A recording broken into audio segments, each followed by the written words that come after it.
Isomo ryo mu gitabo cy'iyimuka Misiri.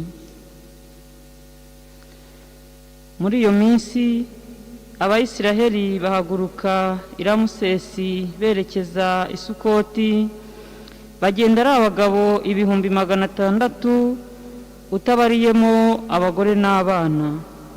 Byongeye hari ikivange cy'abantu b'impunzi baturutse hirya no hino, bazamukanaga nabo hamwe n'amashyo yabo menshi y'intama n'inka.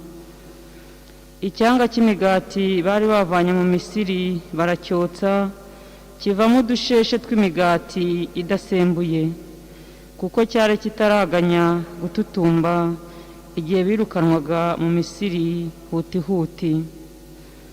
Bagiye ubudatindiganya ndetse badateguye n'impamba.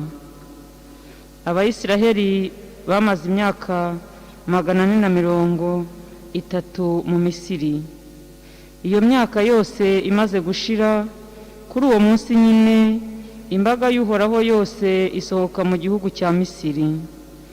Ryabaye ijoro ryo gutaramira Uhoraho igihe abavanye mu Misiri. Kuva ubwo iryo joro nyine Abayisiraheli barigenera Uhoraho, maze buri mwaka bakarikoramo igitaramo uko ibihe bigenda bisimburana. Iryo ni ijambo ry'Imana.